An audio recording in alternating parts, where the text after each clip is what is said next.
예수님이 베드로를 선택하신 이유가 뭘까? 여러 가지 있지만 그 중에 하나는 그의 실패를 선용하심으로 그를 탁월한 제자로 삼으시려고 그리 하신 것입니다.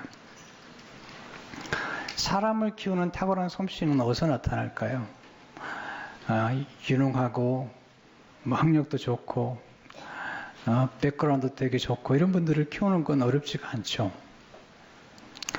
그렇지만 베드로처럼 학력이 없고 또 백그라운드도 별로 없는 세상 사람의 눈으로 볼 때는 아주 무익하고 쓸모없는 것 같은 그런 인물을 선택해서 아주 탁월한 제자로 키우는 것은 예수님의 솜씨인 것을 볼 수가 있습니다. 베드로가 이제 나중에 성령 충만 받고 설교를 하니까 사람들이 너무 놀라는 거죠. 왜냐하면 정규 교육을 받지 못했던 아주 평범한 사람인데 아주 탁월한 설교를 하고 있는 거죠. 사도행전 13절을 보니까 그들이 베드로와 요한이 담대하게 말하는 보고 그들을 본래 학문 없는 범인으로 알았다가 영어 보면 unschooled 말을 썼어요. 그리고 ordinary men이라고 썼어요. 아주 보통 사람들인데 정규 교육도 못 치는 사람인데 그들이 예수님과 함께 있었기 때문에 지금 놀라운 변화를 가져오는 것이죠. 하나님 그런 분이세요. 늘 변두리 인간들 이런 분들을 들어서 영광을 받으시는 분이죠.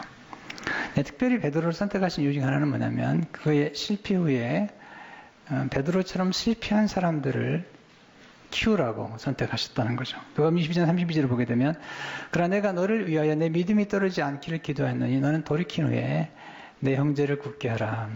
여기서 말하는 형제는 누굴까요? 베드로야, 너처럼 실패한 사람들, 너처럼 쓰러졌던 사람들, 또 너처럼 세상적으로 볼 때는 쓸모없고 무익한 사람들을 선택해서 내가 너를 만든 것처럼 그렇게 탁월하게 만들어라. 그렇게 말씀하신 거죠. 베드로가 그 사명을 완수하는 중에 그가 키운 인물이 마가죠. 오늘 딱 한 줄의 말씀 본문을 가지고 여러분과 지금 말씀을 나누고 있는 거죠. 오늘 베드로전서 5장 13절을 보게 되면 택하심을 함께 받은 바벨론에 있는 교회가 너에게 문안하고 내 아들 마가도 그리하느니라. 이 마가는 베드로가 육신으로 낳은 아들이 아니죠. 영적인 아들인데 한때 마가는 선교 영의 중도에 탈락했던 인물이고 탁월했던 바울에게 인정받지 못하고 한때 거절당하고 버림을 받았던 그런 인물인데 베드로가 데려다 키워서 마가복음을 기록한 그런 탁월한 제자로 만든 것입니다.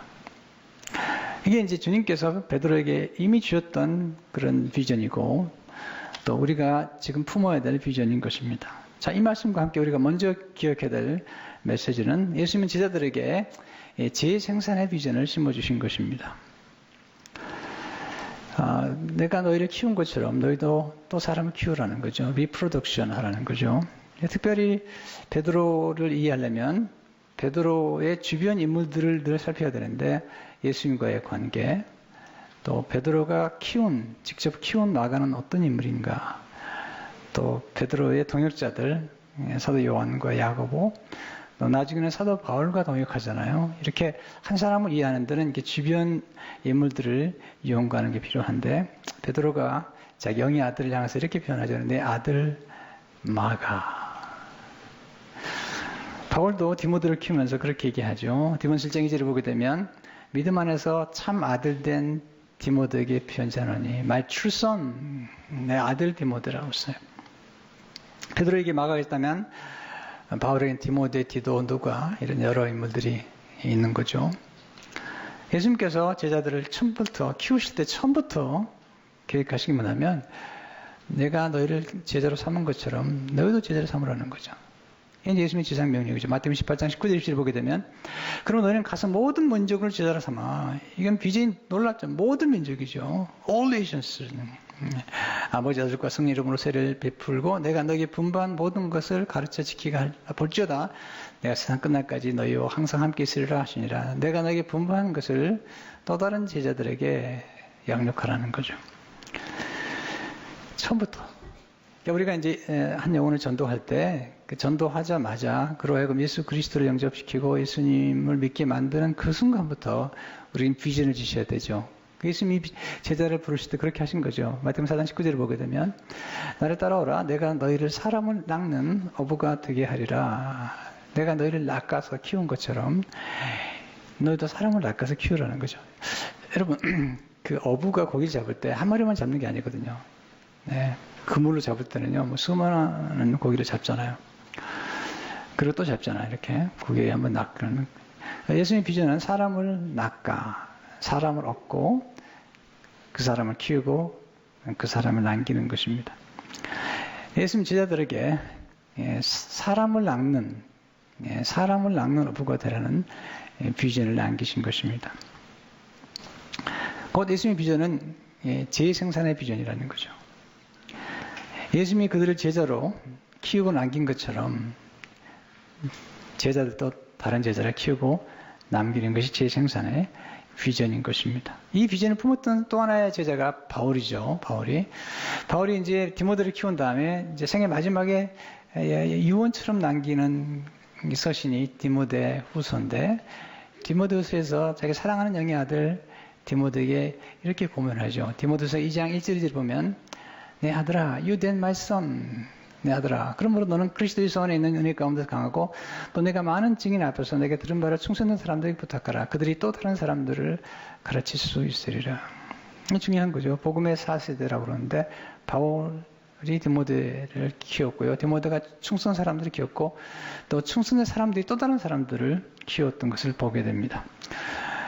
이 재생산의 명령은 우리가 기억해야 될 첫 번째 또 하나의 기원 중 하나는 이 재생산이라는 명령은 하나님의 첫 번째 명령이라는 거죠.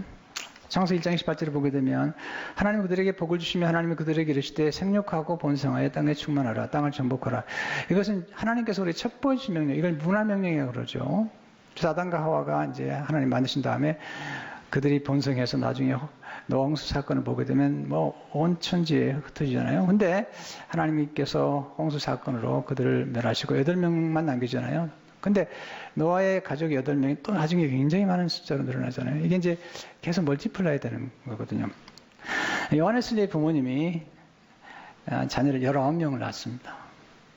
아주 훌륭하죠. 그 정도는 돼야죠. 하나님께서 우리에게 원하시는 가장 중요한 명령 중에 하나는 생육하고 번성하는데 영적으로도 얼마든지 가능한 거죠. 두 번째, 예수님 재생산의 비전을 가지고 제자를 키우셨던 거죠. 그러면 예수님은 제자들이 반드시 재생산을 이룰 것을 믿었어요. 신뢰해 준 거죠. 요한복음 10장 12절을 보게 되면 내가 진실로 너에게 이르노니 나를 믿는 자는 내가 하는 일을 그도 할 것이요 또한 그보다 큰 일도 하려니 이는 내가 아버지께로 가느니라. 사람을 키우는 사람이 해야 될 가장 중요한 것은 본인이 키운 학생이든 제자든 간에 신뢰해 주는 거죠. 믿어주는 거죠. 여러분 자녀들을 키울 때 반드시 100점을 주고 시작하세요.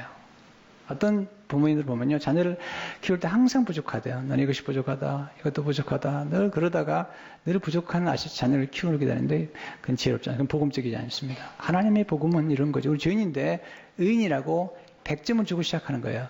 그리고 예수님의 장성한 분량에 이르도록 하는 거잖아요. 베드로를 보세요. 베드로를 예수님 믿어주잖아요. 베드로를 안드레가 예수님께로 인도했죠. 근데 베드로가 나중에 잘 성장해서 사도행전을 보게 되면 어떻게 멀티플라이가 되냐면 그 한 번 말씀 전하니까 3,000명이 돌아오고요. 또 한 번 전하니까 5,000명이 돌아온 거죠. 사도행전 41절을 보게 되면 그 말을 받은 사람들은 세례를 받으며 이날에 신도의 수가 3,000이나 더하더라. 사는 사람은 말씀을 들은 사람 중에 믿는 자가 많으니 남자의 수가 약 5,000이나 되었더라. 한 사람의 영이 얼마나 놀라운지 모르잖아요. 이게 뭐냐면 이게 멀티플라이 되는 거거든요. 이게 하나님의 사역들이라는 게 놀라운 거죠. 세 번째, 재생산을 위해서는 대가를 지불해야 돼요. 그냥 되는 게 아니잖아요. 왜냐하면 생명은 한 명씩 태어나고 우리가 생명으로 태어날 때 다 어머니의 산통을 겪고 태어났고 그리고 부모가 우리를 키울 때 정말 피를 말리는 고통을 경험하면서 키운 거잖아요. 주님도 요한복음 12장 24절에서 내가 진실로 너희에게 이르노니 한 알의 밀이 땅에 떨어 죽지 않으면 하나 기다렸고 죽으면 많은 열매 맺는다는 거죠. 그러니까 어떤 배가를 이루는 과정에서는 누군가 희생이 필요한데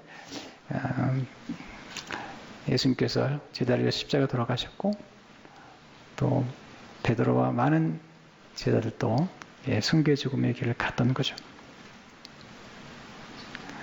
그러니까 우리가 재생산은 너무나 보람있고 아름다운 일이지만 거기 반드시 일정한 대가가 필요하다는 거죠. 자, 두 번째, 예수님 제자가 한 사람 재생산되기 위해서는 여러 사람이 동원되는 것을 보게 됩니다. 특별히 이제 마가라는 인물, 그러니까 오늘 베드로가 마가를 아들로 키우는데 마가라는 인물이, 그러니까 베드로라는 인물이 그리스도의 제자가 되는데도 많은 도움이 되죠. 왜냐하면 안드레가 베드로를 증인도 하는데 안드레는 세례 요한의 제자였거든요. 세례 요한이 안드레를 예수님께 인도하고 안드레가 베드로를 인도했고 그리고 예수님이 베드로를 키우신 거예요. 그처럼 죄송합니다. 마가가 베드로의 제자가 되기까지는 여러 사람의 손길을 거치게 되죠. 그래서 저는 한 주간 동안은 마가에 대한 묵상을 많이 했어요. 뭐 다른 책보다도 물론 다른 책도 참고를 했지만 마가를 성경 안에서 묵상하면서 마가의 스토리를 추적하기 시작했어요. 많이 묵상했어요. 그런 가운데 마가라는 인물이 처음 등장하는 그 사건이 이제 사도행전에 나오는데 그 이름이 등장하는 것이 사도행전 12장 12절에 나오죠. 깨닫고 마가라는 요한의 어머니 마리아 집에 가니, 여기 마가라는 이름은 그 당시에 로마식 이름이고요. 라는 요한, 이것은 그 당시에 이제 그 유대인들이처럼 표기하는 이름인데, 마가라는 요한, 마가라고도 하기도 하고 요한이라고 하죠. 어머니 마리아의 집에 가니, 마가 요한의 어머니는 마리아죠. 가니 여러 사람이 거기에 모여 기도하고 있더라. 이 집이 굉장히 중요한 집이에요. 왜냐하면 이 집이 예수님이 최후의 만찬, 그 성찬했던 집이고, 이 마리아가 일찍 남편을 잃은 것 같아요. 그러나 꽤 부유했던 것 같아요. 그래서 큰 집을 가지고 있었고, 그리고 예수님을 믿었고 예수님의 필요를 채웠던 그런 분이죠. 이 분이 집을 오픈해서 예수님이 최후의 만찬의 자리에 있었던 것을 우리가 기억하는데, 여기 이제 사도행 12장 이 사건은 굉장히 놀라운 사건인데, 이 사건은 베드로가 옥에 갇혔는데 이 마가 요한의 어머니 집에 그 당시에 중보기도 팀들이 있었어요. 그들이 함께 기도하다가 옥에서 풀려난 사건이죠. 놀라운 경험이죠. 나중에 이제 마가의 스승이 되는 베드로가 옥에 갇혔는데 천사가 와서 풀려준 거죠. 그 스토리가 지금 이 마가 요한의 이제 들었던 스토리인데, 그 스토리에 등장한 인물이 이제 마가죠. 마가가 이제 어떻게 예수님을 알게 됐을까 보면, 이제 어머니가 예수님을 모셨으니까 최후의 만찬의 자리에 음식을 어머니가 준비했고 제자들과 예수님이 이제 그 자리에 있는 거죠. 근데 그 자리에 보이지 않게 숨어서 그 최후의 만찬을 훔쳐보고 있던 사람이 있었는데 그 마가야. 어떻게 할 수 있냐고요? 네, 제가 좀 더 설명해드리면 그렇겠다는 이해가 되죠. 예수님께서 이제 성찬식을 하시고 이제 최후만찬 하시고, 그리고 이제 제자들과 함께 십자가를 향해 나가시면서 겟세마네 동산으로 이제 가시게 됩니다. 기도를 하시죠. 거기서 붙잡혀서 이제 가는데, 예수님이 십자가를 향해 붙잡혀는 과정에서 거기서 숨어서 몰래 뒤를 쫓아가는 한 사람이 있었는데 그게 마가입니다. 그런 중에 예수님의 제자들이 예수님을 다 떠나서 버리고 도망가는 것을 봅니다. 근데 바로 그때 그걸 훔쳐보던 마가는 주로 훔쳐보는 사람이에요. 마가가 무리에게 붙잡힙니다. 무리들이 이 마가도 예수님의 제자인 것처럼 생각할 때 마가가 다급하니까 그 당시에 배옷을 입고 있었는데 그 겉옷을 벗어버리면 빨가벗게 되는 거예요. 아마 빨가벗고 도망가는 걸 마가복음 본인이 기록했는데 본인의 스토리를 기록했어요. 자기 이름을 바뀌지 않고 창피하니까. 마가복음 14장 50절 52절을 보게 되면, 제자들이 다 예수를 버리고 도망하니라. 한 청년이 벗은 몸에 배에 헛이불을 두르고 예수를 따라가다가 무력에 잡히며 배에 헛이불을 버리고 벗은 몸으로 도망하니라. 이 사건을 통해서도 마가는 그렇게 용맹스러운 사람은 아닌 것 같아요. 무슨 위기가 터지면 그냥 도망가는 스타일, 이런 스타일 같아요.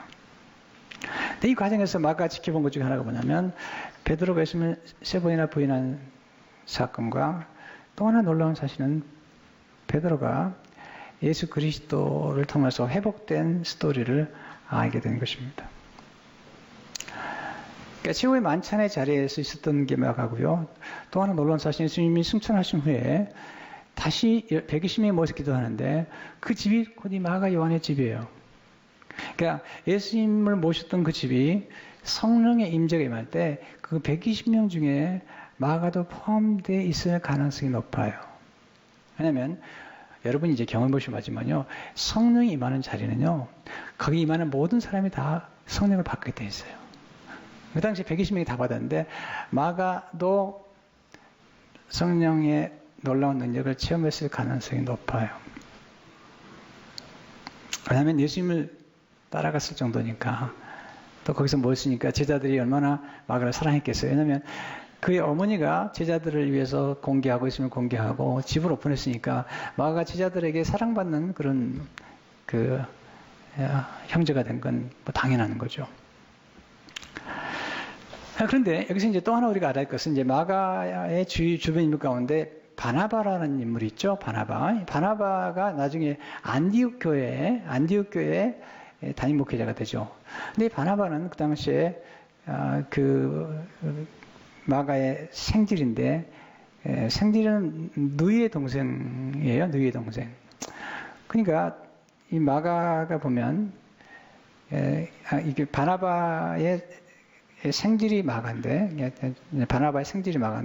마가의 경우는 보면은 이제 이 바나바의 관계가 굉장히 가까운 관계죠. 외삼촌의 관계인데요. 고린도서 4장 10절을 보게 되면 나와 함께 갇힌 아리스타고와 바나바의 생질 마가. 그러니까 마가는 바나바가 가까웠던 거죠. 근데 오늘 보니까 바나바가 자기가 가진 재산을 다 팔아서 어려운 이웃들에게 나눠주고, 그때 오늘 보니까 안디옥에 교회가 하나 세워졌는데 사도들이 자기의 외삼촌 바나바를 안디옥 교회 담임 목회자로 파송한 거예요. 혹시 여러분이 터키를 다녀오신 분이 계신지 모르겠는데요. 예루살렘하고 안디옥의 거리는 굉장히 떨어져 있습니다. 그 당시에 무슨 비행기가 있었던 것도 아니고요. 뭐 자동차가 있었던 것도 아니고요. 배 아니면 걸어서 가야 되는데 뭐 떨어진 거리죠. 근데 거기까지 간 거죠. 그래서 이제 마가의 머릿속에는 참 내가 사랑하고 존경하는 외삼촌이 안디옥 교회 담임 목사로 갔구나라는 소식을 전해 들은 건데 어느 날 이 바나바가 다시 예루살렘을 찾아온 거예요. 근데 찾아올 때 그냥 온 게 아니라 사도 바울이라고 하는 인물과 찾아온 거예요. 왜냐하면 그 당시 예루살렘에 흉년이 들었는데 흉년이 든 예루살렘 교회를 보면서 안디옥 교회가 모교회를 위해서 구제비를 모아가지고 전달하기 위해서 바나바와 바울이 그 구제비를 가지고 왔던 거예요. 그러니까 바나바가 거기서 또 마가를 만난 거죠. 마가는 너무 반가운 거죠. 왜냐하면 자기 외삼촌이 이제 꽤 영향력 있는 지도자가 돼가지고 바울과 함께 등장한 거죠. 그리고 이제 돌아가는 길에 예루살렘에서 다시 안디옥으로 돌아가는 길에 그때 요한을 데리고 간 거예요. 네. 이게 이제 스토리죠. 사도행전 12장 25절을 보게 되면 바나바와 사울이 부조하는 일을 마치고 마가라 하는 요한을 데리고 예루살렘에서 돌아오니라. 바나바와 사울이 이제 예루살렘에서 안디옥으로 가는 길에 마가 요한을 데리고 간 거죠. 자, 그런데 그 다음에 더 놀라운 사건들이 벌어지는데, 안디옥 교회가 첫 번째 선교사로 바나바 바울을 파송하는 중에, 거기에 수종자가 필요한데, 이 마가 요한을 데리고 간 거죠. 그러니까 바나바의 친척이죠. 근데 바울과 함께 마가가 이제 드디어 뽑혀서 선교여행에 동참을 하게 된 거죠. 그것이 이제 사도행 13장 4절 5절에 이렇게 나오죠. 두 사람이 성령의 보내심 받아 실루교에 내려서 거기서 배 타고 그물에 가서 살라미에 이르러 하나님 말씀을 유대인의 여러 땅에서 전하세 요한을 수영으로 두었더라. 근데 문제는 뭐냐면 이 마가 요한이 선교여행 중에 버가에 이르러 가지고 그냥 도망쳐 와버린 거죠. 사도행 10장 13절을 보게 되면 바울과 및 동행하는 사람들이 바보에서 배 타고 밤빌리아에 있는 버가에 이르니 요한은 그들에게서 떠나 예루살렘으로 돌아가고 마가 요한이 선교여행 중에 탈락한 거죠. 왜 돌아갔겠느냐, 썰이 있는데, 그 중에 첫 번째 썰은 이 요한이 이제 어릴 적부터 엄마한테 마마보이로 가가지고 엄마가 보고 싶어서 돌아갔을 것이다. 이런 소리 하나 있고요. 두 번째 소리는 뭐냐면, 원래 자기의 외삼촌 바나바가 안디옥 교회 담임 목사로서 주도적인 역할을 했는데, 선교장에 가서는 계속해서 바울이 주도 역할을 하는 거예요. 열이 받쳐가지고 나왔다. 이런 설도 있고요. 세 번째 설이 제일 유력하고요. 이건 이제 제가 터키 갔을 때 우리 선교사님, 이용 선교사님이 자세히 설명해 준 건데, 이 버가라는 지역을 제가 이제 선교사님들 선기로 갔다가 지난 중에, 터키 가보시면요. 한번 꼭 지나보세요. 이 버가가요. 지나가는 길이 보통이 아니야. 3,000m. 산들이요. 정말 험한 줄령이 넘어가는 데는 거죠.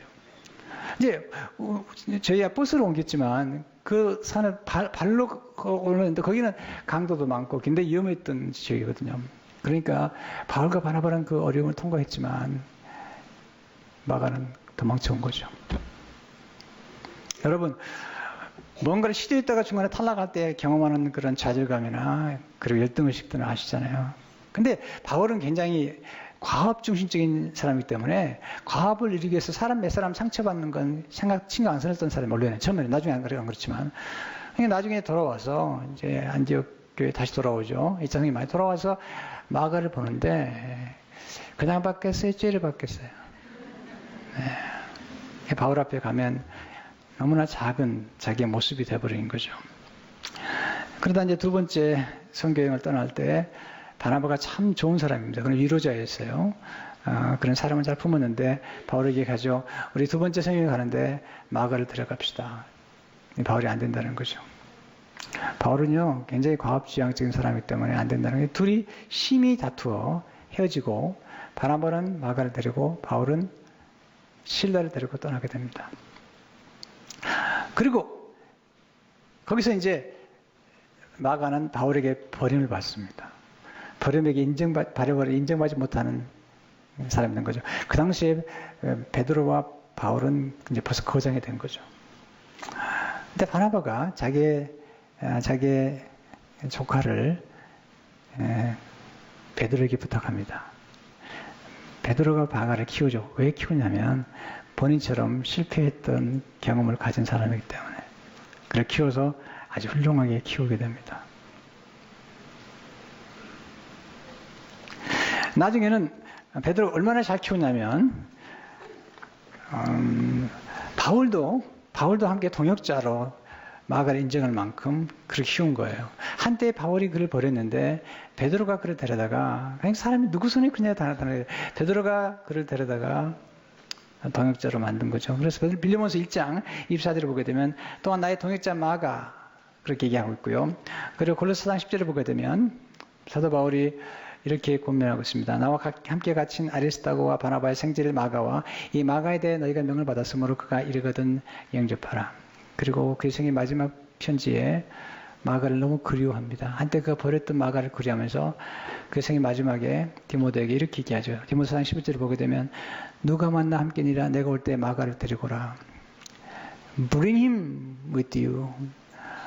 그가 나의 일에 유익하니라. 와, 이렇게 바울도 마가를 자기 동역자로 생각할 만큼 키운 사람이 누구냐면 베드로인 것이죠. 여기서 놀라운 일들이 이제 전개가 되는 것을 보게 됩니다. 하나님 여기서 영광을 받으시죠. 여러분 재생산을 통해서 풍성한 열매를 맺을 때 하나님께 영광을 돌릴 수가 있는 거거든요. 우리가 한 영혼을 구원하는 건 굉장히 어려운 일인데 더 어려운 게 뭐냐면 양육하는 거예요. 조선 트러스만은 말했죠. 영접은 10%, 양육이 90% 차지합니다. 우리가 한 사람을 영접시키고 키우려면 보통 4단계가 필요해요. 이 4단계 아주 중요합니다. 첫 번째는 양육의 단계죠. 양육은 무조건 돌봐주는 거예요. 무조건 먹여주는 거예요. 두 번째 단계는 훈련이죠. 훈련은 일정한 포메이션을 어떤 그리스도의 형상이나 이런 것들을 이제 형성할 수 있도록 도와줘. 세 번째 단계는 은사 개발의 단계죠. 제자들이 가진 은사를 개발하고 발전할 수 있도록 도와줘. 네 번째는 사역의 장을 열어주는 거죠. 함께. 마가의 경우에 이제 베드로가 키워서 결국은 동역하잖아요. 다시 이제 우리 베드로서 13절을 다시 보시면 택하심을 함께 받은 베풀로 있는 교회가 너에게 문안하고 내 아들 마가도 그리하느니라. 여기 바벨론에 있는 교회는 어디를 의미할까? 두 가지가 설이 있는데요. 그 당시에 바벨론은 이제 로마를 상징했던 거고요. 그래서 베드로가 로마에 가서 순교당하기 때문에 바벨론에 로마에 가서 쓴 편지다 이렇게 보는 사람도 있고요. 또 하나는 그 당시에 바벨론은 지금 말하면 터키입니다. 또 베드로가 이제 베드로서를 기록할 때 주로 터키 지역에 있는 형제들에게 자매들에게 고난 가운데 그들을 위로하기 위해서 보낸 편지이기 때문에 그는 아마 바벨론 곧 터키에서 썼을 것이다. 여러분 터키를 한번 가보시면 초대교회에 나와 있는 그래 요한계시록 나온 7개가 다 거기 있어요.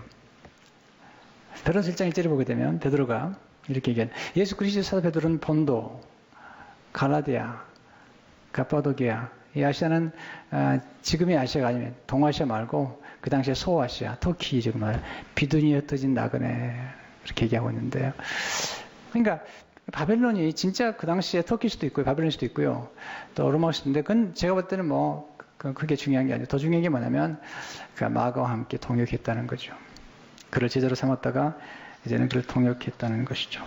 베드로가 실패했던 그를 하나님이 그를 회복시키셨는데 한때 실패하고 쓰러졌던 마가를 베드로가 키워서 그로 하여금 놀라운 재생산과 배가의 역사를 이뤘다는 것이죠. 성도 여러분, 사람을 키우고 남기는 것보다 위대한 건 없습니다. 더 이상 아름다운 것은 없습니다. 왜냐하면 예수님은 사람을 최고로 중요하게 하셨고 그 사람을 위해서 십자가에 죽으셨기 때문이죠. 물론 건물도 필요하고 모든 게 필요할 수 있지만 그러나 주님이 건물을 위해서 십자가에 죽으신 게 아니에요. 건물은 필요하지만 사람을 위해 죽으신 거죠. 그리고 사람을 남기신 거죠. 저는 그런 소망을 가지고 있습니다. 그동안에 목회를 계속 해오지만 제 마음속에 가지고 있는 가장 소중하면서도 가장 소박한 꿈은 12명의 제자를 남기고 이 땅을 떠나고 싶다. 네, 그리고 하나님께 은혜 주시면 예수님처럼 교회를 남기고 떠나고 싶다. 성도 여러분, 여러분 마음속에 거룩한 꿈을 하나 가지셔야 됩니다. 그것은 예수님의 꿈과 똑같은 건데요. 영혼을 구원해가지고 사람을 키고 남기는 여러분 되시길 주 이름으로 축원합니다.